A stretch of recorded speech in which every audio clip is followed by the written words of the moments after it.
Well, Mr. Chairman and comrades, there's a very popular belief in the modern world that it is the banks and the other financial institutions who completely govern the situation as regards the expansion and contraction of capitalism.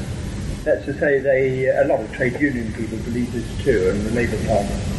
They argue this, that in a depression, that capitalism is in a depression because the banks and the other financial institutions either are unable or unwilling to lend money to industry to enable them to invest and expand. And that when a boom does take place, that it is simply because the banks at that stage have lent money to industry. When Heath was Prime Minister and Barber was his Chancellor of the Exchequer between 1974 and 1970 and 1974, both of them were always complaining to the banks that they weren't lending enough money to industry, and saying, why don't you lend more money to industry, and then industry would expand and unemployment would fall. And on one occasion Barber made a speech, I expect some of you remember it, where he said, we're shouting at them and they're not taking any notice. And when a company or a nationalised industry is in financial difficulties, it's quite natural for them to say, if only the banks would lend us some money, we'd keep our head above water. I mean, the argument being, of course, that they can't pay their way at the moment, but if somebody will lend them a few million, or in the case of nationalised industries, a few hundred million, they'll carry on until things improve, and then all will be well. Well, the banks deny this entirely.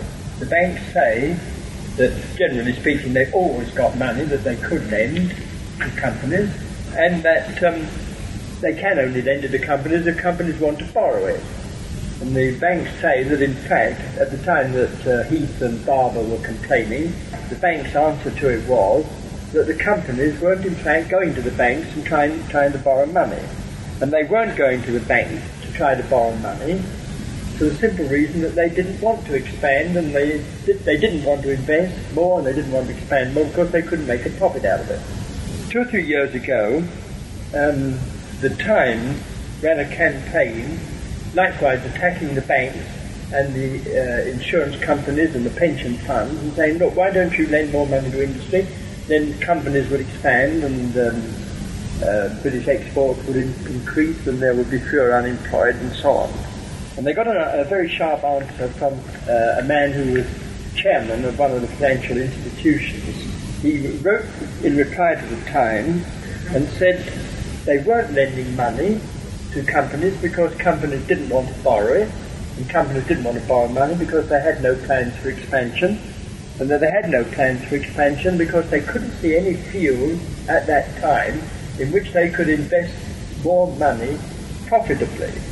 Of course, he didn't mean, when he said nobody wanted to borrow money from them, he didn't mean, of course, there weren't people coming along, as they always are, to the banks with all sorts of crackpot schemes and saying, lend me a million, I've got some beautiful scheme or other. The banks, of course, are only willing to lend money, which incidentally is not their money, they're only willing to lend money to what they would call credit-worthy schemes, in other words, something where there is a prospect of profit. And the man who entered into this controversy with the Times about it ended up by saying that the editor of the Times should remember that they weren't proposing to lend the Times money to industry, they were asking him to lend the insurance company's money and pension fund money, and he said our job is to look after our clients' money, not to put it into places where we'll never get it back. Now, Marx had something to say about this. Very little attention is ever paid to it, but Marx did in fact hit the nail on the head. It's in Volume 1 of Capital. In the Kerr edition, it's page 695. And what Marx wrote was this: the superficiality of political economy shows itself in the fact that it looks upon the expansion and contraction of credit, which is a mere symptom of the periodic changes in the industrial cycle, as their cause. In other words, you get the point. Marx would say that the industrial cycle, the movement from depression into small-scale expansion and then a boom, then a crisis and a depression, that continuous cycle is governed by what Marx would say are the real structural features of capitalism. these other people, and you see they were saying it then, just as they're saying it now, they look at the thing from the other end and they say, if only the banks would lend more money to the capitalists, we could have a boom whenever we wanted, and in fact, of course, have a permanent boom. Well, you can see a particular example to show how right Marx was and how wrong these other economists were at that time and are still. In this country, the General Electric Company, so on, a Weinstock company, said last year that they had 800 million of cash. By cash, what they meant was a certain amount of actual cash, some deposits in banks, other money lent to building societies and local governments and to the government itself. But they had 800 million, and that at any time, if they wanted to, GEC could turn that 800 million actually into cash, and they could have gone out and spent it, employing more workers and buying more raw materials to get on with the various sorts of electrical apparatus that GEC are engaged in making. Some of the General Electric money actually, in fact, was deposited in banks, and it's worth remembering this. General Electric, however, didn't want to spend this money. Actually, it goes back several years, beyond last year. It's been growing up for several years. Obviously, GEC had a certain amount of foresight, and they saw that the market conditions were going to get bad, and they prepared for it by piling up cash at their disposal. But the reason why General Electric don't go out and spend their 800 million and expand production was that there's no profit in it. And there's no profit in it because market conditions were adverse at that time. And actually the General Electric's opposite number in Germany, the bigger of the two electrical combines in Germany, it was reported that they had got not a mere 800 million, but 2,500 million of cash, which they were holding in that same way, and which if they wanted to, they could go out and spend it at any time.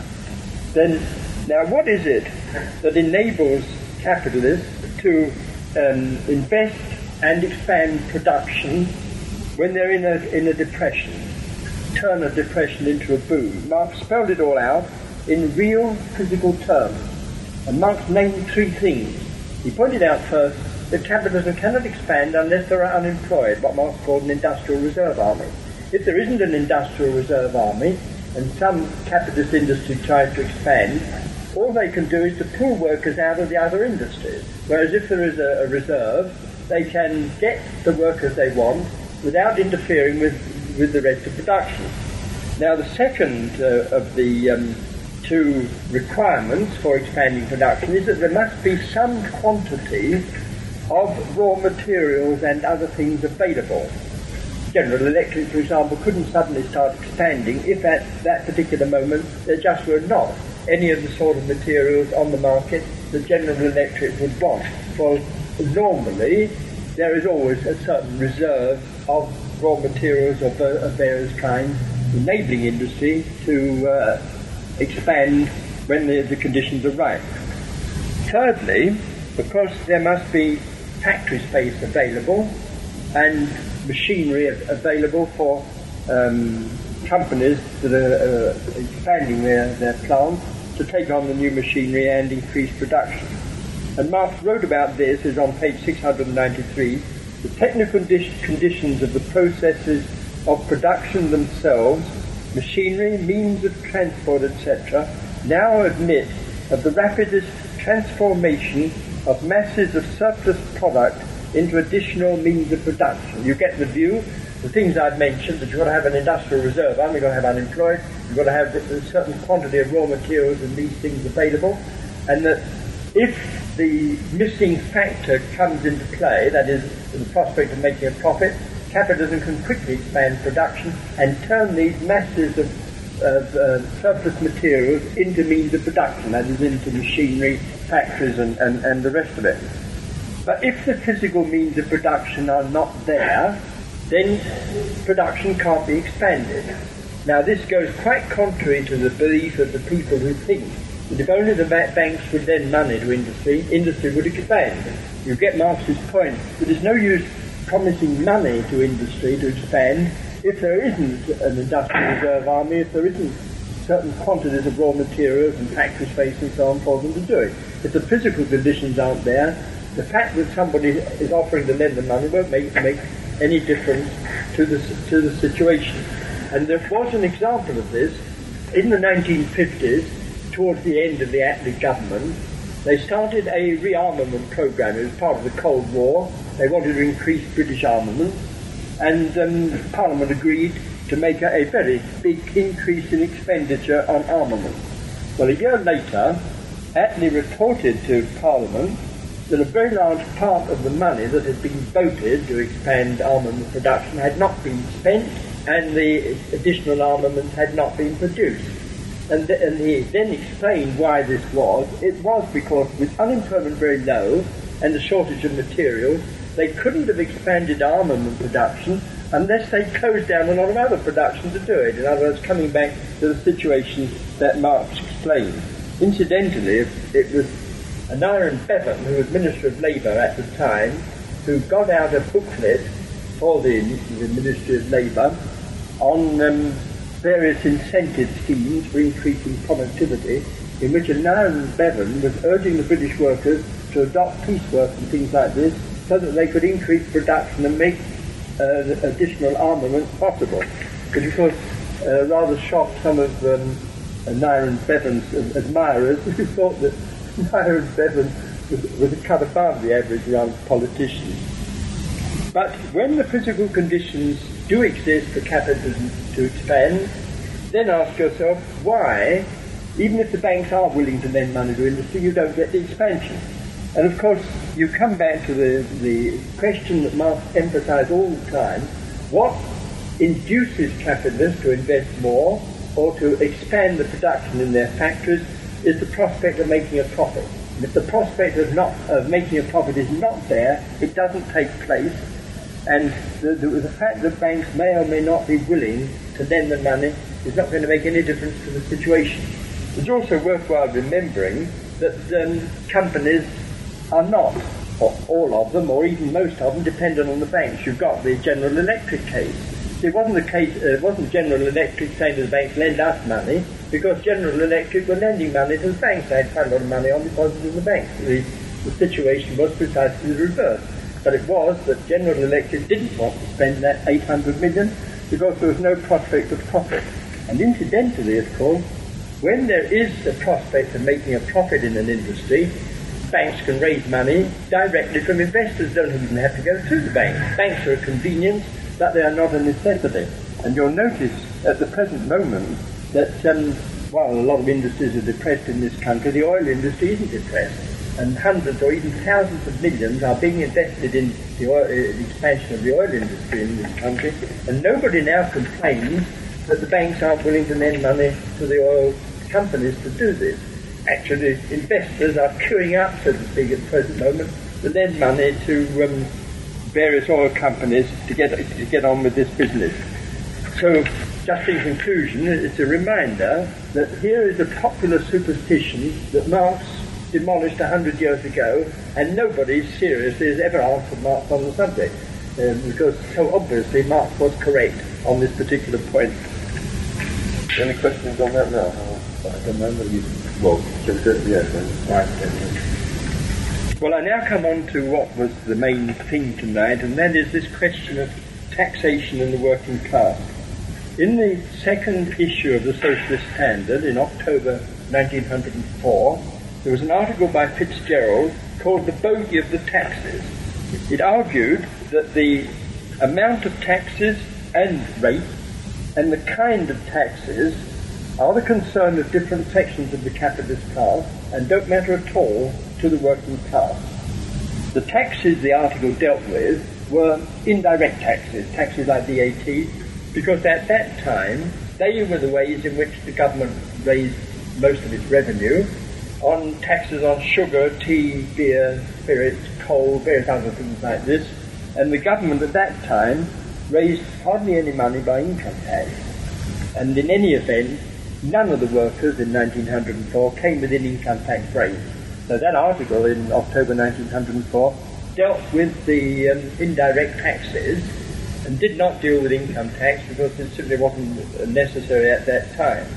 But it did deal, as I say, with indirect taxes, taxes like VAT. It's also worth remembering that income tax at that time was only 5p in the pound compared with the 30p in the pound that it is at the time. The line taken in the article was rejected by the Tories, Liberals, and by the Labour Party. They all said, this is quite wrong. Obviously, they said workers ought to be interested in the kind and amount of taxation because they will be better off if they do so. Whereas the SS article was saying that it doesn't matter to the working class whether taxes are high or low, or whether they are direct or indirect, or whether they're on one kind of commodity or on another kind. Curiously, one line taken by the other organisations at that time, not only the Liberals and Tories, but the Fabians and the Labour Party, took the line that everybody ought to pay taxes, except the real desperately poor who simply couldn't afford to. In other words, they made it a principle. They said every citizen ought to pay taxes, and you'll find this, incidentally, in the Labour Party's election address in May last year. They still adhere to this view that everybody ought to pay taxes. Superficially, the people who say the workers ought to interest themselves in taxes seem to have all the arguments. So if you look at it superficially, it seems so obvious that it appears that workers do pay taxes, and direct taxes and indirect taxes, and therefore if these were reduced, the workers surely ought to be better off. But if you go into the economics of capitalism, it's quite easy to show that the article in the SS in October 1904 was on the right lines, and the Labour Party and the Fabians and the rest of them are taking a superficial view which does not represent the position of the working class under capitalism. It's also interesting to look at the background of that article. Joseph Chamberlain, the Tory politician, who was a member of the Balfour government, resigned from it in 1903 in order to form the Tariff Reform League. And the Tariff Reform League, under Chamberlain's leadership, then spent 2 or 3 years campaigning to get tariffs imposed on manufacturing and other imports into this country. This, by the way, was referred to in the article in the Socialist Standard. Chamberlain and his league argued that the widespread poverty and unemployment and low wages of the workers in 1903 in this country were due to the fact that this country was still free trade, and that if the government imposed tariffs on imports from abroad, that it would get rid of poverty, raise wages, and get rid of unemployment. You will notice, by the way, that while it was Chamberlain the Tory who was saying that in 1903 and 4, the people who are saying this now are sections of the Labour Party and the trade union. It's they who are going to the government last week. The last people, the British labouring people, whereas other the textile industries have been, and steel and all the rest of it. Labour people and trade union people going to the government and saying, look, impose tariffs on these foreign cars and this foreign steel and foreign textiles and so on. In short, they have replaced what Chamberlain was doing in 1903, but using exactly the same sort of arguments. At that time, in 1904, the Labour Party was in harness with the Liberals and was strongly free trade. They opposed Chamberlain's argument at that time that tariffs should be imposed on foreign imports. The Labour Party argument was a different one. The Labour Party argument said that tariffs would raise the cost of living, whereas free trade kept the cost of living low. So the Labour Party at that time was saying to the workers, you don't want tariffs, you want free trade, which means low food prices, because if food prices are low, you will be better off. And in fact, of course, both the Tory argument, Chamberlain argument, and the Labour Party are both of them out of keeping with the actual facts of capitalism. In answer to Chamberlain, who said that tariffs would raise British wages, Fitzgerald, in the argument, replied by pointing out that Germany, which did have tariffs, had wages lower than in this country, and France, which had tariffs, had wages lower than in this country at that time, and also, as far as unemployment was concerned, that Germany was just on the verge of the biggest depression it had ever had in its history. And Fitzgerald also pointed out that in another protectionist country, America, where wages were higher than this country, America was also in a depression. So he drew the conclusion that it is quite obvious that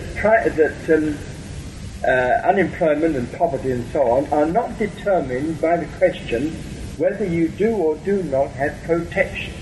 That you've got to look in another direction to find out what does determine price levels and these are the various factors of capitalism.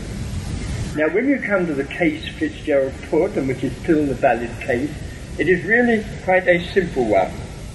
The working class produce all the wealth of the capitalist world, but the capitalist class own not only the means of production and distribution, but they own also all the commodities that the working class produce each year. But they have to give back to the workers enough for the workers to live on and maintain their efficiency and bring up a family to provide the future generation of workers. And when I say must, it isn't, so to speak, a must in the sense of the capitalists have got to pay the workers actually enough to get sufficient food to eat. It's a must that is rather more complicated than that. It's a must depending to a considerable extent and a permanent extent on the willingness of the workers to fight for it. In other words, the capitalists can't say to the workers, look, you could live on a lower standard of living without a lot of the things you have now, because the workers are sufficiently dug in with their trade unions to make it impossible. So you come back to the situation, the capitalists have all this wealth, but they have to give back to the workers enough to maintain the workers in efficiency and go on bringing up a factor. Now, if this is true, it is obvious that all the costs of administering capitalism, the armament costs and all the other administrative costs of capitalist government, must come out of the pockets of the propertied class. They can't come out of the pockets of the working class, because the amount that the capitalists have to give to the workers, they have to give to the workers.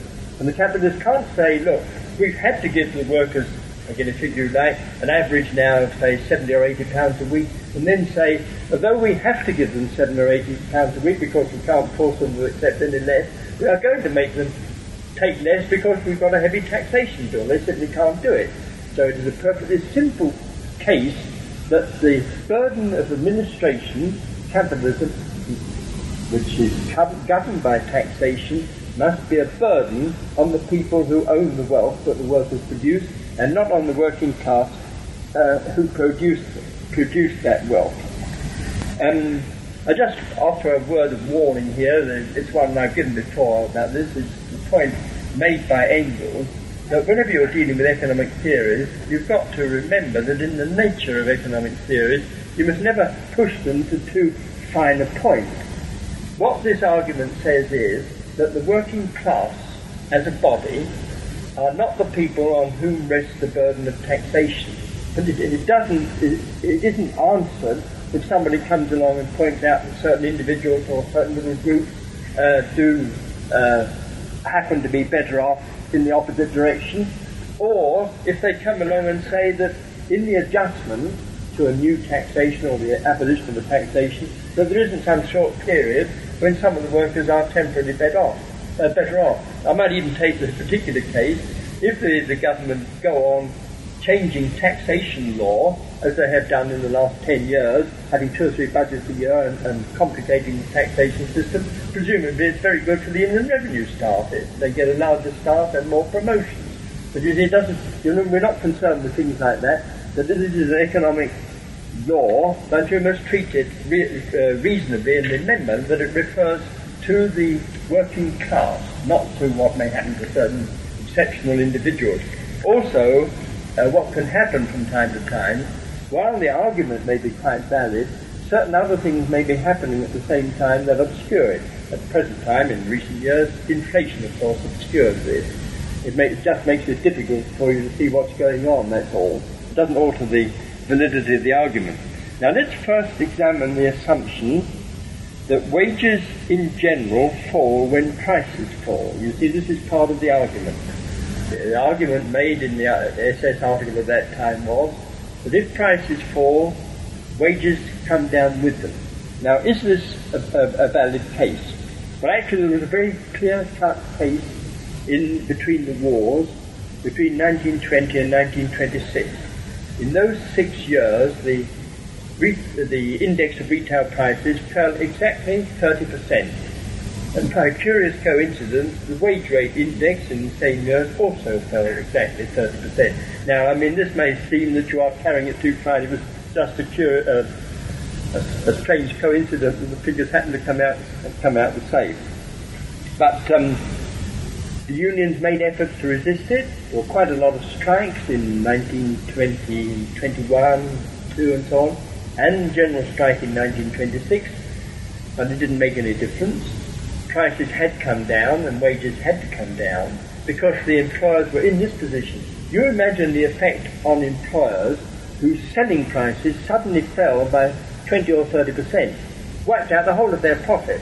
The capitalists were therefore in the position of having to say to the workers, look, we can't go on paying the rate of wages we have been paying, or we'll be bust. Either you accept a reduction in pay, or we do go bust. And quite a lot of them did go bust, of course. And a lot of the workers put up resistance, but they had to accept the fact of capitalism. That was that prices had come down and wages came down with them. There is an earlier case which shows you one of the reasons why you have to be very cautious about this. In 1846, the Corn Laws were abolished, and Marx wrote this out in an essay, The Abolition of the Corn Laws. The liberal leaders, Cobden and Bright, led the Anti-Corn Law League, and they campaigned up and down the country saying to the workers, look, if you abolish the Corn Laws, food will be cheaper, your wages will buy more, you will be better off. What they really meant was that if prices came down to the abolition of the Corn Laws, then wages would fall with them, and the factory owners would be better off. This is really what the Anti-Corn Law League was after. But as Marx pointed out, the Corn Laws were abolished, prices did come down, but in fact wages did not fall as much as prices, because certain other factors had taken place. Unemployment was low, workers were able to put pressure on. So in fact, in that particular instance, the workers, at least for a time, were able to prevent wages falling as much as prices. Now, another example which you've got to consider, does the reduction of rents benefit the working class? You see, this is part of the argument, that if the main argument is if prices come down, wages come down with them, more or less, in spite of the resistance the workers put up. Now, one subdivision of the case is that the workers are better off because rents are controlled, or because rents are kept low. Now, during the wars, in many countries in Europe, in most countries in Europe, they introduced rent legislation. In this country, it was introduced in 1915 by Tory Minister Long. In this country, it merely restricted rents. In some countries, it actually reduced rents. And in Austria, as a result of this legislation, the amount that workers were paying as rent was only 1% of their wages. In other words, rents, for all practical purposes, had disappeared in Austria. Similar situation in Germany and elsewhere. Well, the International Labour Organization conducted inquiries into these countries, and they examined all the facts, and they came out with an absolutely clear-cut conclusion. They said that the workers in all these European countries gained absolutely nothing out of the restriction of rent. That all that it had done was to keep down the workers' cost of living. Wages had gone down with it, and as they said, the people who gained weren't the workers but the factory owners, because the factory owners were able to pay lower wages. Another case that you've got to take into account is the industries in which the workers receive free board and lodging, or partly free board and lodging, or free travel and luncheon vouchers and various things like this. Again, you see the people who hold this, the Labour Party argument, will say, well, obviously the workers are better off if they receive something free, because the it's something they receive on top of their wages.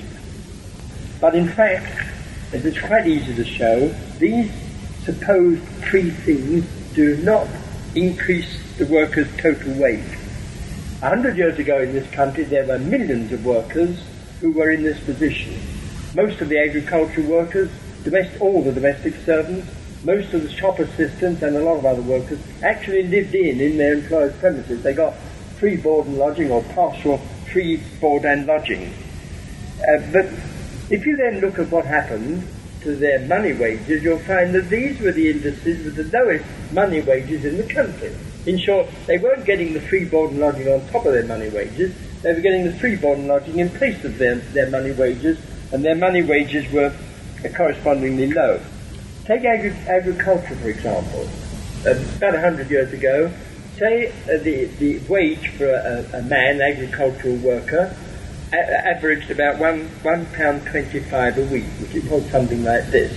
Now, a man who was living in his own cottage and having nothing from the farmer, he would be getting £1.25 a week. If he lived in entirely, as a lot of the young agricultural workers did, had complete free board and lodging, he might be getting, say, 50p a week. If he was in between, if he lived in a farmer's cottage and got some free milk and some free potatoes, or as in Lincolnshire, 30 stone of bacon a year or something like this, he might be getting 75p a week. But you see, there was only one wage for agricultural workers, it was £1.25, and roughly this is what all of them got. And the belief that they were getting something extra by having it free was an entire illusion. Actually, the post office were the people who reduced this to a fine art. Nowadays, it's common for industries to talk about fair comparison for fixing wages, not only for civil servants and people, but for a lot of other industries as well. Well, the post office were in this business long before any of the others. The post office would look at outside wages, as put out by the trade unions, and then either with a committee of inquiry, sometimes a parliamentary committee, or various other ways, they would fix post office pay in relation to what appeared to be the pay of outside workers. Now, suppose you take, in between the wars, or even before then, suppose you take a postman's pay as £2.50 a week. The post office didn't take £2.50, and then when the unions put it up to them, look, we know some workers getting £3 or £3.10, the post office didn't compare the postman's £2.50 with these outside wages. They carried out a lot of elaborate calculations first. They would say, yeah, but a postman has a non-contributory pension, and they worked it out on an actuarial basis, and they said that's worth another 30p a week. So they added 30p onto the £2.50. Then he said the postman has a free uniform, that's worth 5p a week. He has paid holidays, and a lot of outside workers don't have paid holidays. That's worth another 10p a week. And the post office for 100 years had their own medical service, free medical service, and the post office said that's worth another 5p a week. And also the postman gets quite generous paid sick leave, that's another 5p a week. So they would build up the postman's wage from £2.50 to £3.5p before they began the comparison. And then they showed in something which even they couldn't quantify. They said, anyway, the postman has a job for life. He isn't liable to the sack every few years like a worker in the industry, and this is worth an additional amount, although, as I say, they couldn't quantify it. In short, the postman and the post office staff generally did not get anything free. It was all something that came out of their wages. Nowadays, there are many employers who pay all or part of the travelling expenses of their firms. A lot of firms in London will pay travelling expenses for people travelling in from the suburbs and so on. And then, of course, you've got the railways, the buses and the airlines who make a great play when they're advertising for staff, pointing out to them that you get free and reduced travel on the railways, the buses, and in the case of the airline people, provided there are vacancies on some of their long-distance planes, they can get free trips out to Hong Kong or something like this, you see, and pay nothing for it or practically nothing for it. And this is a great attraction to these people. But here again, this is not something in addition to their pay. Some years ago, I asked a union which organised people at Heathrow why the levels of pay at Heathrow were so low. And he said, this is it. He said there are lots of young fellows and girls who are attracted by what they regard as the glamour of working in an airport, and particularly attracted by this possibility of free trips on aeroplanes. And he said they'll come, so to speak, they've got a queue of people waiting to get jobs there, with the result that it depresses the money wages. I don't know what the present situation is, or whether it is precisely like that.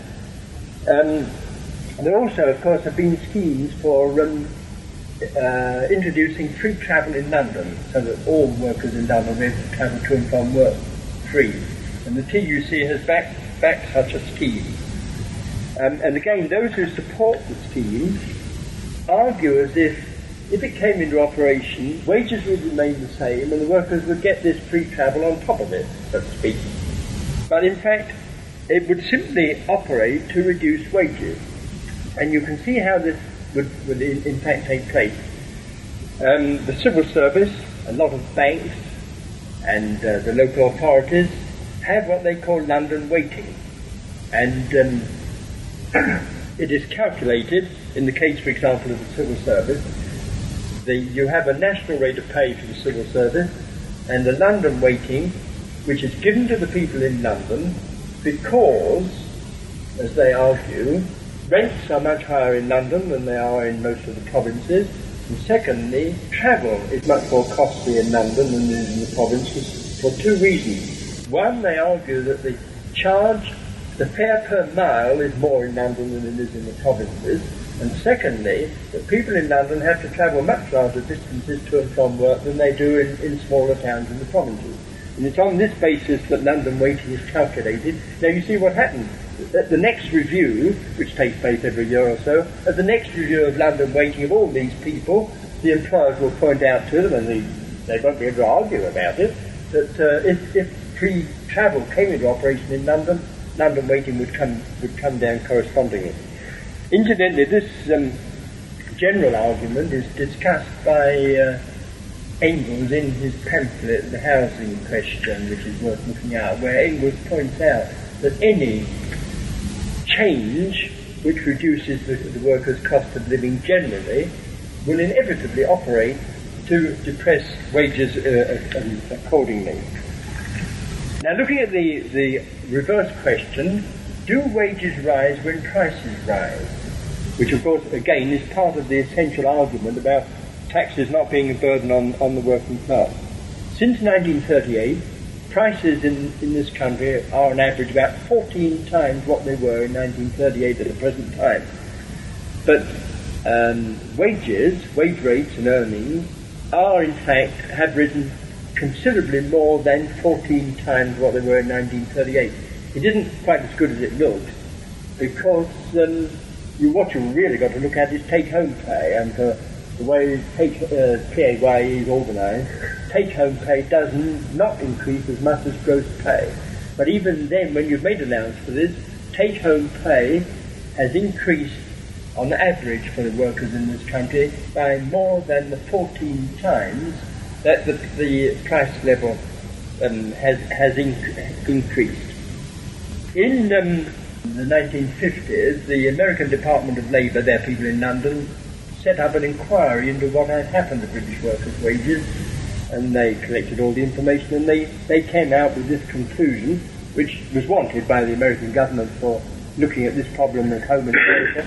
They came out with this conclusion that although the amount of income tax that appeared to be paid by the workers was much higher in 1950 than it was in 1938, not only higher in amount but in proportion to wages, that in fact average wages in this country had increased by more than by an amount more than was sufficient to compensate for the fact that PAYE had also increased more than the average. Incidentally, one other thing can be looked at. If this argument is true, it does not matter to the working class what causes prices to rise or what causes them to fall, because in the struggle, wages will, unless some other change takes place, wages will adjust themselves to it. So it doesn't matter what causes prices to rise, but just taking a side look, so to speak, It's worth noticing that the argument that taxes raise prices is itself an invalid argument, although most of the people who go into this question take it for granted that if a tax is put on some article, that it will automatically put up the price of the article. Now, Marx dealt with this, and it's still a valid argument. Marx pointed out that the capitalist always sells his commodity at the highest price the market will bear. But if he's selling his commodity at the highest price the market will bear, the fact that he has to pay a tax does not enable him to sell his commodity at a price higher than the market will bear. In other words, the tax comes out of his pocket because he cannot simply pass it on because he wants to. The Labour Party, of course, doesn't take this view. The Labour Party always acts on the assumption that if a tax is put on something, that the seller, the capitalist, will be able to put up his prices accordingly. Last week, the Confederation of British Industries published the result of an inquiry they made among 2,000 of their member firms. What they asked them was this: do you expect in the coming year to be able to put up your prices to meet the additional costs of production? Only 37% of them said they expected to be able to put up their prices in the coming year. Most of them said they did not expect to be able to put up their prices in spite of the increased cost of production, and 7% of them said they regretted they were in a position where they'd have to reduce their prices. And some of you may notice an article in the Sunday Times today about the war that's going on among the stores, what they call the high street stores, where in fierce competition they are in fact reducing their prices, obviously in many cases below cost of production for the time being. Incidentally, another argument Marx used: if capitalists could pass on their taxes, why would they waste their time lobbying the government trying to pass the burden on to somebody else all the time, as in fact the capitalists do. You will also see this operating in reverse. Notice what happens when a tax is removed.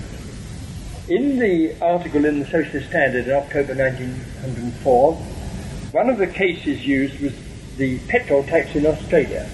Standard Oil had a practical monopoly of importing oil into Australia at that time, and there was a tax of 2p a gallon on it. Standard Oil sold to the retailers at 6p a gallon, and the retailers sold at a retail price of 11p a gallon. Well, a big campaign was led against the tax, on the argument being used: get rid of the tax, the workers will be better off. Well, the day that the 2p a gallon was removed, Standard Oil, they increased their charge to the retailers up to 9p, and the retail price remained exactly as it was before at 11p a gallon. So the only people who gained was Standard Oil in that particular case. And in this country in 1960, there was still an entertainment tax payable by theatres and cinemas. And a great campaign was led, was waged about it, and the argument they used was that if the tax was removed, they'd lower their prices, they'd get more people coming to cinemas, and everybody would be happy.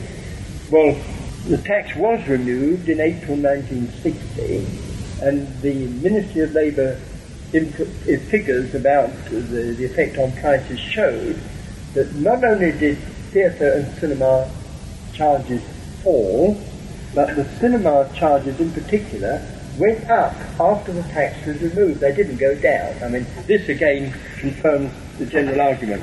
Now, all of that article dealt with, as I say, indirect taxes, non-income tax, because the workers didn't pay income tax. But if you come to income tax, which was not dealt with, you will see that the argument is just as valid in the case of income tax.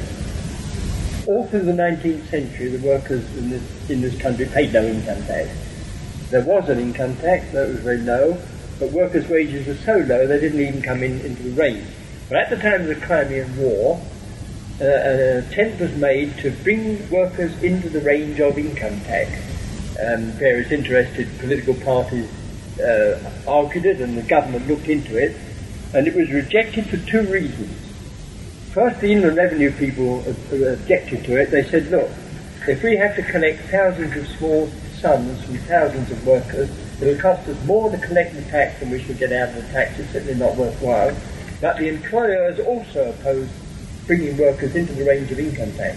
At that time, unemployment was very low, and what the employers said to the government was this: look, if you bring workers into income tax and make some deductions from their pay for taxation, all that will happen is the workers will immediately press for higher wages, and we shall have to pay. And you might just as well leave things as they are. And in fact, that is what they decided to do. I've already mentioned the fact that PAYE is ever so much greater as a proportion of wages than it was in 1938. So on the face of it, the people who believe that that taxes are a burden on the workers will say that then the workers must have lost by this increase of PAYE. But in fact, they haven't. As I've already pointed out, when you look at take-home pay, it has increased on average for workers in this country by considerably more than the way the cost of living, the price index, has multiplied by 14. Again, of course, you remember there was always a key factor in all of these things, and that is that the workers behave moderately sensibly and use their trade union organisations to take every opportunity they can at any time to get wages as high as they can in the circumstances. The last question, and that was dealt with in the article in 1904, was the question of rates. Again, rates are a burden on the landlord and not on tenants. It seems to be different in the case of people who take out mortgages and are therefore not tenants but are ultimately buyers of houses. But this is only an appearance. If you take into account all of the factors, the amount the worker has to pay on his mortgage, his interest charges, repayment of capital, and set against it the fact that at some distant time in the future he will get the actual house that he's been buying all the time. And if you compare this with his position, if he'd remained a tenant all the time, you'll find that there is simply nothing in it. Both of them have in fact been buying accommodation just like they buy any other commodity. And in any event, except when conditions are adverse, wages generally will rise in line with whatever the cost is of the workers' houses. The point that Engels dealt with in his pamphlet, The Housing Question. As regards changes of rates, the SS article quoted what happened when the Central London Railway was opened. As a consequence of opening the Central London Railway, rents in Shepherd's Bush rose by 3 shillings in the pound, because one of the consequences of opening the railway was there was a big demand, additional demand for houses in the Shepherd's Bush area. After rents had gone up 3 shillings in the pound, rates then went up in the area. But the article pointed out that rates did not go up again, after the rates had gone up. Rents stayed at the level they had reached already. In short, the additional rates were a burden on the landlord. And an example in the opposite direction, in West Ham, which was the highest rated district in the whole country, rents were falling owing to falling demand for houses at the same time that rates were rising, again showing that the burden fell on the landlords, not the workers. One book, I expect it's out of print now, was a book called History of Local Rates in England by Professor Cannon, where Cannon dealt with the struggle over rates, not so much the detailed business of tenants and so on, but the bigger question of rates, where he pointed out that the struggle that went on in the 19th century was between the agrarian interest trying to duck away from rates and get the local expenses paid by the central government. In short, they were trying to pass the burden on to the manufacturers and duck out of it from themselves. And without knowing what the details now about rating, it's quite obvious that the agrarian, the agricultural interests in this country still are in a very favourable position as compared with manufacturers in respect of rating. Just a last reference to the Labour Party and Fabian Society principle. Their principle was, Fabian were laying it down in the 1880s and the Labour Party continued it until comparatively recently anyway. I don't know whether they still hold it. They argue that everybody should pay tax, and that the government should raise all taxes directly, that is by income tax and death duties, and not indirectly by taxes on household in the shops, except with regard to luxury goods. And when they used this argument, what they really meant was the workers don't get luxury goods, this also will fall on the rich. But in fact, if you look at what has happened to them, that was the principle they laid down, but in the course of years in running capitalism, they've had to fall into line more or less with what the Tories have done. And you'll find that in the last Labour government from 1974 to 79, nearly half of their revenue was in fact raised by indirect taxes and not by the direct taxes which they said ought to be the method of raising taxes. Lastly, at the last election, the Labour Party put forward a proposal that if they were, when they become the government again, they will have a provision for an annual wealth tax on all fortunes of £150,000 or more. But again, it's only necessary to point out this is of no concern to the working class. They won't even appear to be paying this. It will simply alter the distribution of taxation, the burden of taxation, among the different sections of the capitalist class themselves.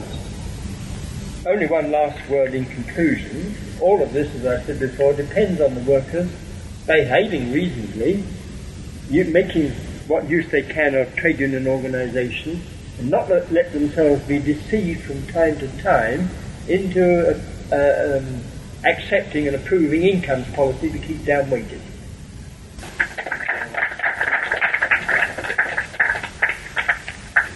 I mean, this was the main argument. This is one that crops up all through the 19th century, that the belief of the theorists on the subject that you want to bring the workers in, make them feel they're citizens like everybody else, and one of the ways is to make them pay taxes, even if it's a costly thing to do.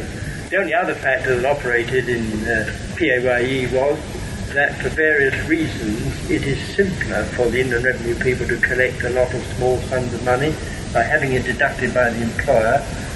So the argument that was used against it in the Crimean War, that it would be too costly, is no longer so true as it used to be. It's cheaper for the Inland Revenue people to collect it in the present method than it would have been in the 19th century.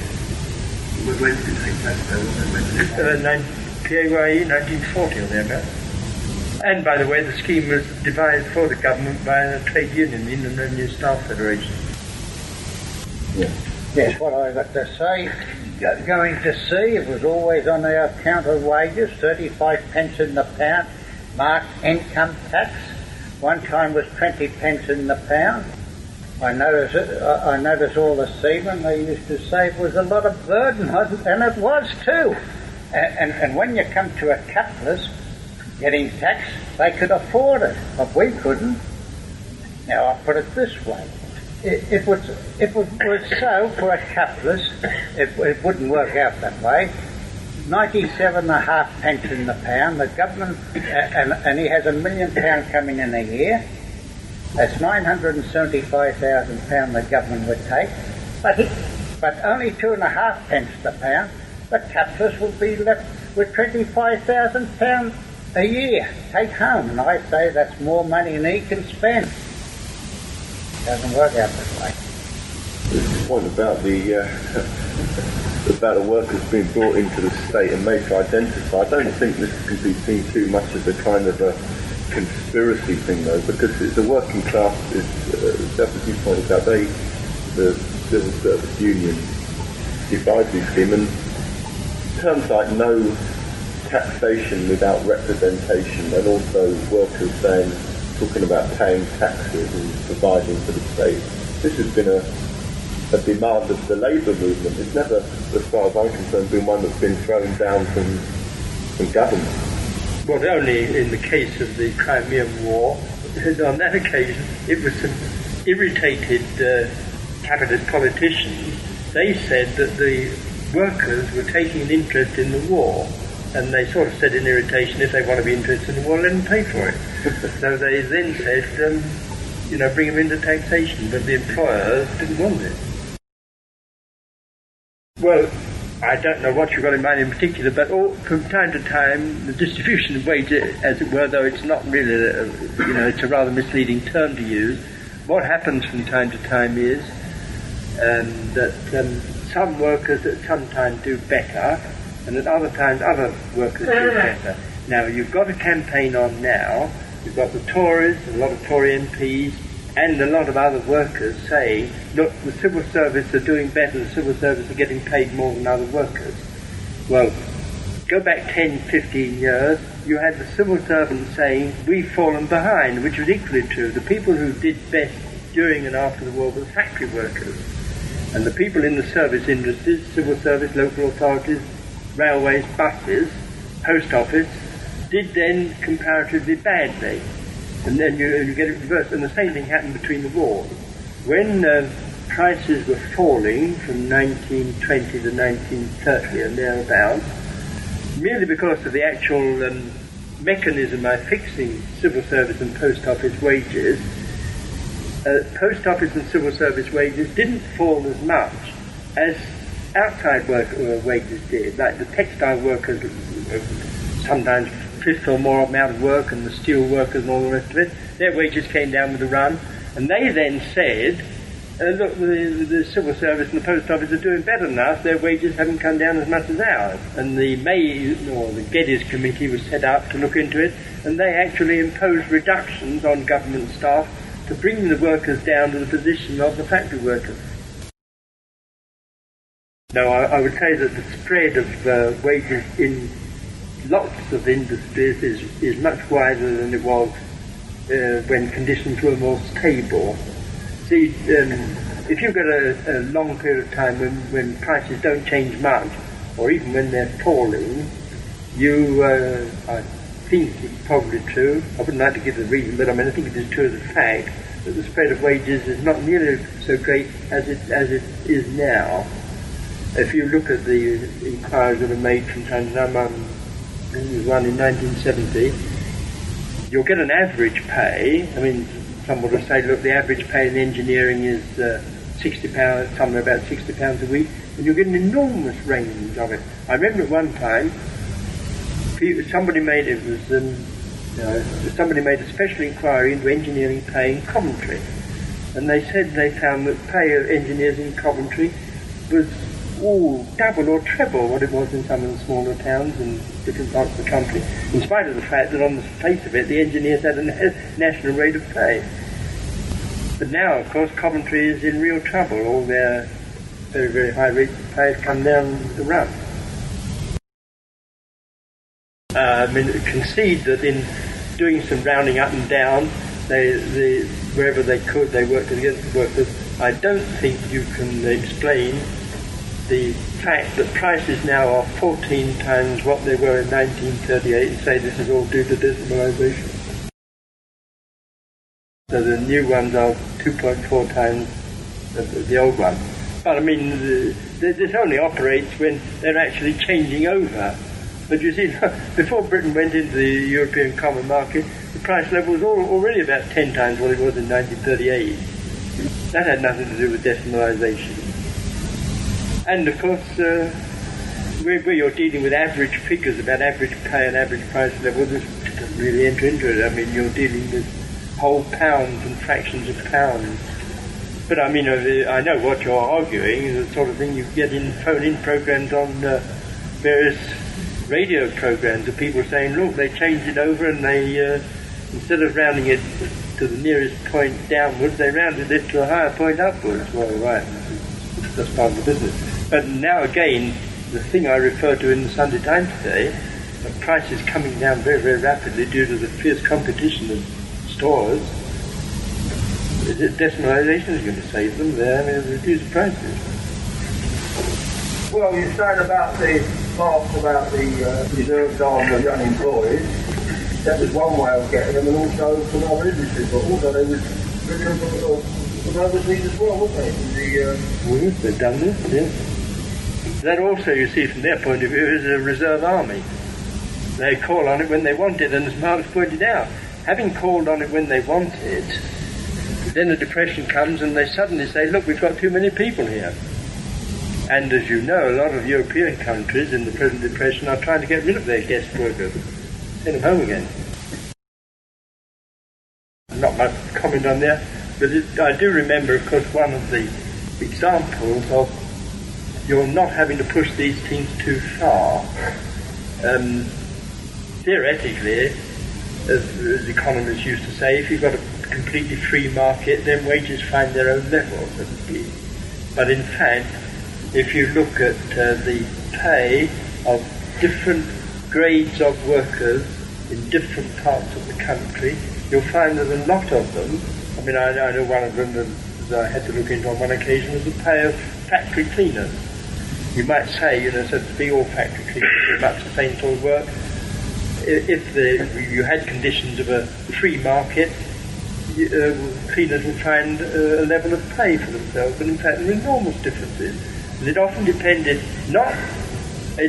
partly on where they worked, secondly on the size of the firm, thirdly on the kind of grading in the firm. You've got some very big firms where they had only a few grades, and they would shove factory cleaners on with some other low-paid grades, but in fact it meant very high pay for the cleaners.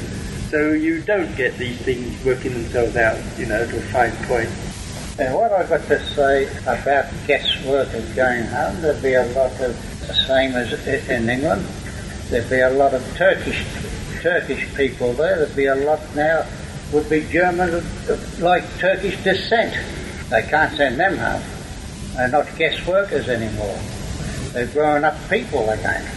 One thing to remember about this argument that Chamberlain was using in 1904, and that the Labour Party, or some of it, and the trade unions are using now, that if the government kept out Japanese cars and Hong Kong textiles and foreign steel and so on, it would make jobs for English workers. It's always worth remembering, of course, even on their own argument, if it did, it would only mean by putting some workers out of work in Hong Kong and Germany and Japan. And when that happened, of course, the workers here wouldn't escape the consequences of it, because it would have a depressing effect on, it would have some effect on the Japanese manufacturers and the Hong Kong manufacturers, who would then try to meet these new situations by still further reducing the prices at which they sell things. Yes. In going to capital, I think a small practice for market services secondary exploitation. And in this case, you can connect the consultants where it says that the working class after being exploited, point to that these can be exploited over and above that by people like shopkeepers. And in relation to taxation, couldn't there be a case of saying that in the short term workers actually do pay taxes? Some of the cost of costs, but over the long term, in time, when labour power equals itself out, then in the long term we don't actually do taxes, but in the short term it could be significant. Well, that was the point I referred to. I said, you mustn't push it too far, because there's always a period of adjustment. Because equally, it could work the other way. I mean, in other words, there'd be some workers some workers might gain in the short period of adjustment, and other workers lose. But also on this, what is called secondary exploitation, which was an unfortunate term for Marx to use, what he meant was, so to speak, the workers can, after having got their wage, they can be swindled in various ways.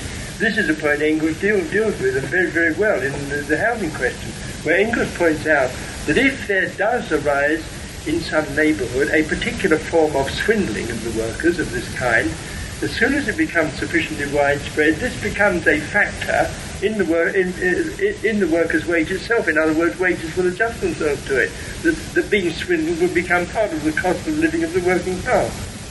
It's difficult to comprehend adjustment here. I know it is. It's not so difficult now as it used to be. You see, wage planes now, so to speak, are continuous. And there was a time when a wage would remain stable in an industry for years and years and years. In other words, there wasn't any opportunity for doing it, and whatever adjustment took place in those cases would take place by, say, employers who didn't pay trade union wages, or alternatively, employers who had to pay more than trade union wages. And of course, there are now lots of industries in which, like printing industry and the engineering industry, though the engineering industry is not so true as it was, where whatever the national wage was, hardly anybody got it. And I suppose it's still true that most printing workers, doesn't matter what the agreement is, under their local agreements, they get a different rate of pay. But conversely, in a period of depression, whatever the agreements may say, you will get masses of employers who don't pay the rate. As between the wars, the agricultural workers' minimum wage, when half the employers were not paying it. The question facing the worker is, do I ask for go to the authorities and say I'm not getting the minimum wage when I lose my job and get chucked out of my cottage? I know, but he wasn't talking about that sort of swindle. He was talking about actual swindle. I mean, selling you bogus stuff and things like this. And the thing was that if it becomes sufficiently widespread practice for various, what do they call them, cowboys nowadays, to swindle you by, selling you stuff which is completely useless or something like this becomes part of the workers' cost of living. It's hardly arrived at the fact that using factory owners had their own shops, mining areas had their own shops, government shops, and stuff that was sold at inferior, very high prices was the reason for the truck out. So then, of course, actually what Engels was dealing with there in the main was the actual swindling by landlords. And of course he dealt with the converse argument that if so the cooperative movement manages to lower the workers' cost of living, in the long run it'll affect wages and put them down. But if workers in the public sector are getting paid out of taxes, Nowgo have recently had a campaign opposing cuts in public expenditure. As a trade union, I can see some point in them wanting to oppose a government committed to reducing taxation and therefore reducing also expenditure on the kind of services they're involved in, from the point of view of protecting jobs and increasing the value of labour power. Well, you're thinking of Nowgo in their case, or you take any other. But see, what you remember is we're talking about the working class. We're not talking about Nowgo. Now, one of Nowgo's proposals was that the government should spend 1,000 million more on the health service by cutting 1,000 million a year off armament expenditure. Well, Nowgo never went to the engineering union first and said, look, do you mind losing 100,000 jobs so that we can have them? And I noticed the Post Office Engineering Union last week were using the same sort of argument. They were saying the government ought not to reduce expenditure, they ought to increase expenditure on the post office by developing the telephone service. Well, they haven't asked Confederation COSI about nurses. The nurses were saying, look, we don't want to develop telephone service, we want to develop hospitals.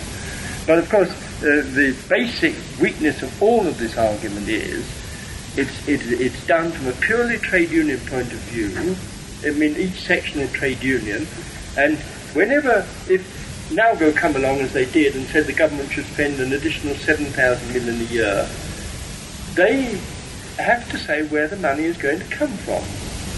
Now, if the money, there's only two ways the money can come. Either the government raises it in taxation, in other words, it takes it away from that large body of people called the taxpayer and gives it to industries that Nowgo is interested in, or it borrows from investors, in which case what the government spends more, the taxpayers and the investors spend less. So look at it from the entire working class point of view. It doesn't make any difference to the entire working class. It doesn't make any difference to the working class if Nowgo get a few thousand million spent on their things they're interested in, like the health service, and the engineering workers don't get it and lose their jobs. From the working class point of view, it doesn't make a difference. And of course, the only third way the government can get money, not that you can expect Nowgo to understand this, is they can print it. And if they print it, prices go up, and then, so to speak, superficially, everybody pays for Nowgo's additional jobs. Well, yes, that's true from the working class point of view. But I mean, for instance, if you take board workers, they had in 1979 they had a pay claim, and there was a 5% income policy. Now, from a trade union point of view, they were quite right to go for beyond the 5%. And reject what their trade union leaders and the Labour Party were telling them. So they were correct to do that. Now, from a Nalgo point of view, you can't say, well, the Ford workers had that particular trade union objective. Nalgo has a particular trade union objective, so do the engineers. Now, these may all be conflicting things, but what I would like to establish is that from a trade union point of view, campaigns against reductions in public expenditure in their particular areas are the only thing that they can do in order to defend themselves. I mean, bar taking political action, which is a trade union, they can't do in isolation. So in other words, what advice can we give, or what action can Nalgo take outside of a socialist conscious working class than opposing cuts in public expenditure? And if that is the only action they can take, contradictory and opposed to other sections of the working class as it may be, and in many senses increases in pay for the Ford workers could have the same effect on other sections of the working class, why not? Well, I mean, what is he going to do for the working class? Not for the Nalgo workers. No, but then you see you are in this position of Nalgo saying, look, we couldn't care less about 100,000 engineers losing their job.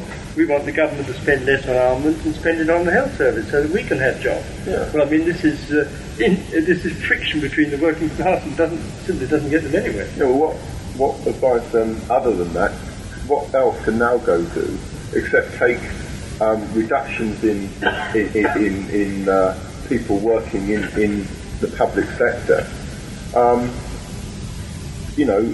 and also, as the government has recently said, taking wage decreases for people working in the public sector. Now, as a trade union, they've got an obligation to try to defend, first of all, to defend jobs, but more important, to defend the particular people in work. Well, yes, but see, what you're saying is that Nalgo as a union has an interest in defending Nalgo as a union. Members. Nothing to do with the working class. Well, they can try to use action to prevent wages coming down, or even within the terms of what the government is prepared to offer them, what the government has said to them. Look, there's a cash limit on all this. If you want higher pay, it's going to be at the expense of reduction in your number of staff. Now, of course, no union wants its membership to be reduced. I saw a statement by an official of the National Graphical the other day at their conference, where he said that in all that fight in the Times, they were fighting for the survival of their union. Not, you see, fighting for the working class, or not even, so to speak, fighting for the wages of the people who might survive in it, but simply fighting for the survival of their union, which is, I mean, from a point of view of union officials, is a very natural thing. But, I mean, from a socialist point of view, of course, they should interest themselves in socialism. And from a working class point of view, the workers should take a working class position. Because if you don't do this, you get this situation where the workers in a British industry will say, let's put some Japanese workers out of work, provided for a little time we can keep our own jobs. Well, it's absolutely fatal for the working class. And incidentally, the SPGB, long ago, when I think it was the Canadian organisation, were opposing the influx of either Chinese or Japanese workers, the SPGB condemned them for it and said, look, you've got to take a working class point of view. If you once abandon a working class point of view, there is simply nothing you won't do. See, if you once abandon the working class point of view and say, look, from the point of view of a limited number of workers, a particular industry, anything that protects their position is worthwhile, okay. Then you get what you had after all, you get the bus workers saying we won't have women drivers, from their point of view, and the male teacher saying we don't want women teachers. See, on a short-sighted point of view, it's all very good arguments. Incidentally, the post office workers saying we don't want women postmen. And back, was it 10, 20 years ago, the miners saying we won't have Italian miners working in the mine. I remember that. I mean, if you once adopt this point of view, then gone is any chance of working class unity. Well, I've got a simple comment on this. If you tell the workers they don't pay taxes, you're in trouble. Well, I didn't say the workers don't pay taxes. The SS article didn't say the workers don't pay taxes. They said taxes are a burden on the wealth of the property class. But if you tell the workers they don't pay taxes... was that it went in as a whole convenience and handiness of it, instead of the employer directly giving to the government the £10 for the use for the employment of you for a week. That was his capital, the levy on his capital on your head, the capital. He might judge it, he is a way to sort of cheating, backsliding on government debt, and the found by putting it into the employee's wage packet, that was the way to do it, that was the way to proceed. You see, I've heard people say to me again when I face them at the truth, you don't pay taxes, you don't pay your penny taxation. No, but you shouldn't say that, make that statement, because it's so blatantly untrue and impossible to prove. Because, you see, there's come back to the idea, you're going to tell me that I don't pay insurance, money for insurance. I'm not going to tell you anything of the kind. We've got a hospital contribution that in our world. You're telling me I don't pay for that. I don't pay for my superannuation because the employers is that amount. And I did find myself up against the wall. Well, quite naturally. See, as Marx did and the Fitzgerald article, I suppose always it's in, you've got to put it the other way around. You've got to say, is it possible for the capitalist class who had got to pay a certain level of wages to the workers, then because they pay tax, to say, well, we've got to pay them £80, but we're going to pay them 70. They can't do it. The capitalists always pay the workers only what they must pay the workers. And the burden of administering capitalism falls on the capitalist class, and they know it too, or do. You've got to go and find those reports, Colin.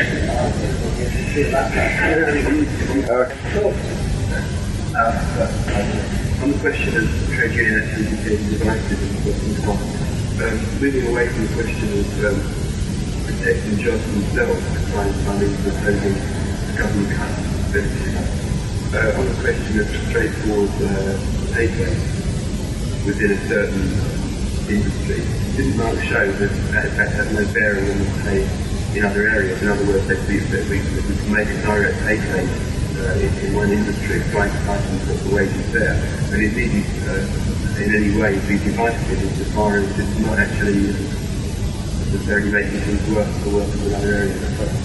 So would you say that's the one area where trade union actions can be legitimately carried out without being divisive? Well, I would say that trade, you're in a rather difficulty here. You see, it's obviously crazy that there should be over 500 trade unions standing on each other's toes. What is it, 38 unions in the motor industry? It's obviously crazy. But accepting this situation, all you can say is that, it's rather difficult. Each union should get what it can, that's all. And if the Ford Motor people can get more, then the Ford Motor people get more. And not listen to some other trade unions who say to them, look, if you've got less, we get more, which it just isn't true. There is no practical way in which the increase of pay that workers get in Ford because they happen to be making high profit, or the high pay that oil workers are getting at the present time, is going to adversely affect other workers. On the contrary, for what it's worth, it isn't much. When workers see a certain rate of increase going in some other industry, it may encourage them to try to do the same for themselves, but they won't succeed. If the money isn't there, they won't get it. Yes, but it does in the public sector, and I think it's sort of unfair apart from anything else and unrealistic to expect workers in the public sector not to take not to expect to try to defend jobs and try to get higher wages on the grounds that this is going to affect workers in other areas of the public sector when this doesn't happen in private industry. Well, the same argument is used in private industry, all right. In the case of Ford, when Leyland actually pointed out that we can't afford to get the increase that Ford can get, and Chrysler said the same. So as far as the argument is concerned, it's there. But you see, this is an aspect of capitalism. Workers in an industry can legitimately try to get as much as they can, but from time to time they run into a problem, which arose back in the between the wars anyway, in the mining industry. At a certain stage, there were over 1 million miners, and the man who was Smith of the Mine Owners Federation went to the Federation of Miners and said, look, it's as simple as this. You can have 1 million miners at £2 a week, or you can have 700,000 miners at £2.50 a week. You can't have both, because if you have if we have to pay £2.50, a fifth of the companies will go bust. Well, I mean, I remember I put this question to Fitzgerald, who wrote this article, and said, what would you do? And he said, well, of course, it's a very difficult question. But he said his own view was the workers should press for the higher pay and not the jobs. Because he said once you give way on pay, you'll find it very, very difficult to get it back again. So it's best what the Miners' Federation should have done, I mean, his view, was to say, all right, we will go for the £2.50. And we'll have to put up with the closing down of mines. But why, from the trade union point of view, shouldn't they go for both? Because they won't get both. They won't get both on the grounds that it's, not the political interest of the trade union to try to tell the government how much taxation to raise and how to spend its money.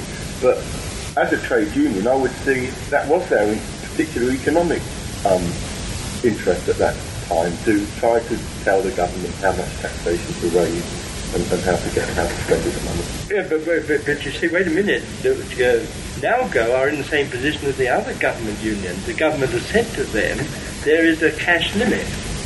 And in other words, there's a certain global amount of money you're going to get. If you have higher pay, there'll be fewer of you.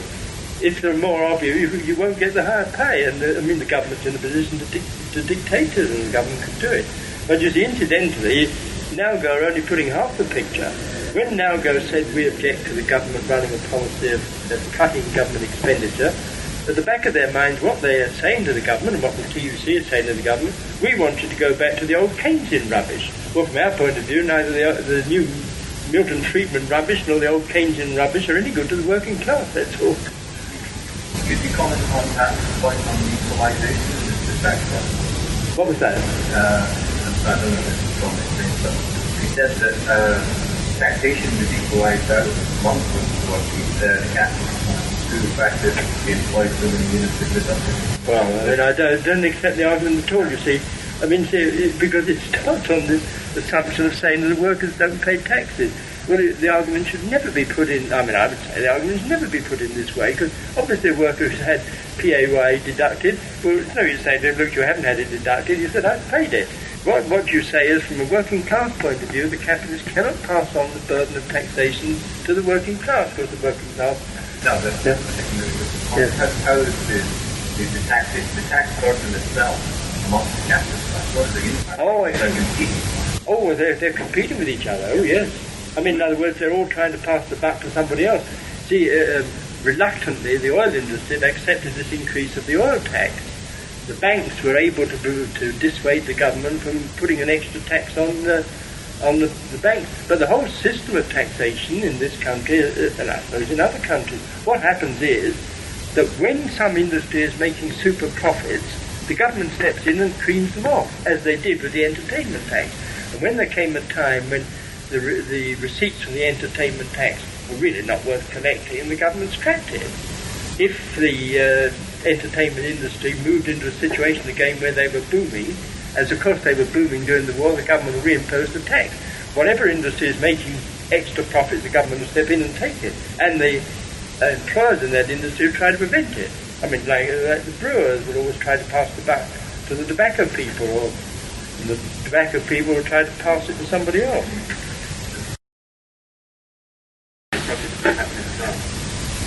It's not really limited when it comes to it. I would have thought the state could in fact increase the amount that it receives in the form of taxable customer profit.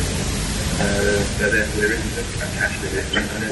Even in the public sector, wage claims need to be... I'm not quite sure that I follow you about this. If you say there's no limit, look, if the working class got an increase of pay of 20%, the whole of the profit of companies and national industries would disappear. I was looking at Courtaulds' account. If Courtaulds staff got an 18% increase of pay, the whole of Courtaulds' profits would disappear. I see, sorry, yes, I didn't mean that. There is a limit, but I mean, when the government says there's a cash limit. Oh no, this is an arbitrary one. They're imposing. They're saying to the civil service, we have fixed a cash limit. But that doesn't mean to say that the civil service doesn't have to accept they're going to stick to it, they can transfer it. Well, kind of persuading, yeah. But a cash limit is supposed to take, it was introduced in relation to inflation, wasn't it? It's supposed to be, it's predict the amount of money that for expenditure for a particular section of the public sector, taking into account the increase in inflation over the next year. And invariably, the cash limits have been lower than increases in inflation over the next year. And I think this is the point, you're making the same one as me, that NALGO has got an interest in saying to the government the cash limits should be higher, for instance. Or, as many of the trade unions have been saying, abolish cash limits in terms of... Yeah. Well, there may be, but the solution is to abolish the wages system. But given a situation where that doesn't happen, we're talking about what is the most effective trade union action. Yeah, but then see, you're not saying, I mean, you haven't gone into the question of what's effective. You can say they can argue. But if the government say to the civil service, we have fixed a cash limit, that is to say, I don't know what the figure is, will allow you to spend 14% more this year than last, and within that limit you can negotiate pay increases. It's a simply arithmetic proposition that if the pay goes up more than 14%, the number of jobs goes down. And I mean, you may say that it's quite legitimate for each union to argue against this, but you see, even this doesn't defend NALGO, because NALGO haven't stuck to their own field and said, look, in the field of local government, this is what we're doing. They've said, take away 100,000 jobs from the engineering industry so that we can have more jobs here. What I've got to say, because I'm not referring to Britain, but Bologna, where certain times in the morning transport is free, of course, to take workers to work, and certain time at night to bring them home. That's been before arbitration or anything where they freshen out the wage pay. Would that be taken in account to lower the wages? Well, what do you think the employers will say about it? I suppose they would. I mean, take my example of the civil service, London waiting, which is one of the major factors is the cost of travel inside London. Next time they go to the civil service department, if there is free transport in London, say, well, look, we knock it off. Oh, yeah. Oh, well, I mean, as far as workers' savings are concerned, I would say, go back 5 or 6 years, workers' savings had increased. But you see what's happening in the Depression, as always in the Depression, they're all disappearing again. I mean, the workers are losing what they gained in that respect. But this isn't the same as the question of the movement of wages. But on all the available influence, the wage index, the earnings figures, and the total wages bill of the whole working class, all of them have increased very considerably more than the average increase in prices since 1938, which is what you'd expect. I mean, in the 19th century, real wages were increasing something like 1% a year, and they probably have gone on increasing about 1% a year since 1938. They fell back in the Depression of 75 to 77. They're falling back now, and when trade revives, they'll resume their small upward course again. Actually, it's very much the same. In the last 20 years, the average increase in GNP in real terms per head of the population actually is 2.25% a year. It's bigger than the 1%. Yes, but the workers don't get a hold of this, you see. And I mean, neither in a sense do the capitalists. A lot of it, you see, has gone to building up roads and bridges and hospitals and things like this. Any, Do you think that government will be able to show the distribution of the benefits of Well, there is one way in which they have been able to control, I mean, not by income tax, but by children's allowances. See, this was, for a very real reason, this did bring about some sort of change of forces inside the working class, because when they gave children's allowances to workers with families, they were able to divide the unmarried workers, men and women, from the married ones.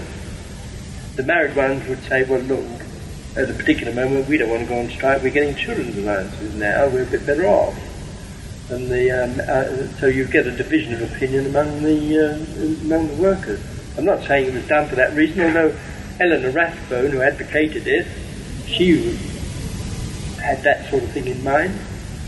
Okay, are there any final points? Does anybody wish? Robert, I think Comrade Coleman's point, I don't think I disagree with you. You see, in private industry, if the workers will not work at a wage which will enable the workers to make a profit, the profit of the firm goes out of business. Workers haven't got a job. I mean, it's perfectly clear. And of course it's happened in the nationalised industries, in the steel industry, and it will happen in a little way in the mining industry. In other words, pits that don't pay will be closed down. But what Comrade Coleman was trying to argue is that it can be different in the industries like the one now go operates. But I think that they're up against the fact that the government's the government, and if the government says, you know, that's what we will spend on you, right, the union can try to argue about it. But one last thing.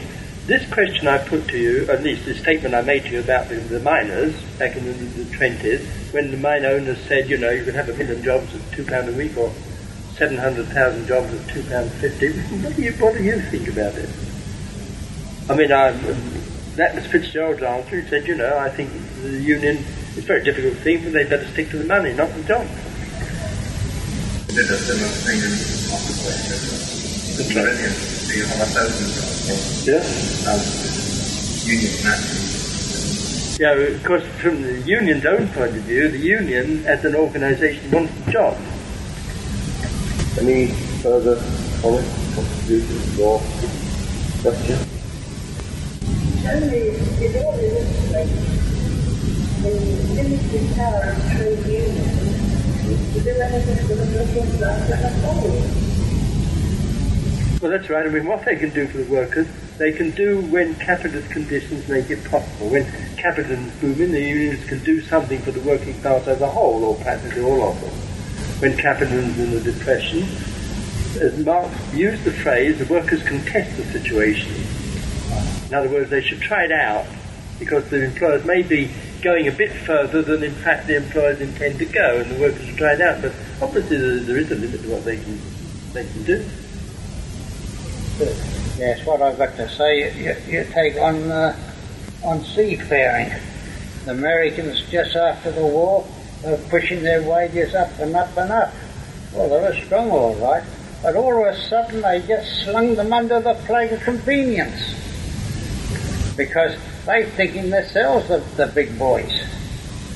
Of course, you do remind me of the case of the National Union of Seamen in this country. I don't know whether it's still there, but 3 or 4 years ago, the National Union of Seamen in this country made an agreement with the employers that they would not press for the coloured seamen to have the same pay as the white seamen, and the employers paid them about 300,000 quid a year for it.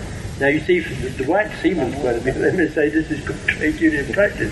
From the other point of view, of course, it's appalling. I don't remember that. I think they've begun to reverse that. Have they? No. It's not appalling. The trade union funds to the set for 300,000. You know what?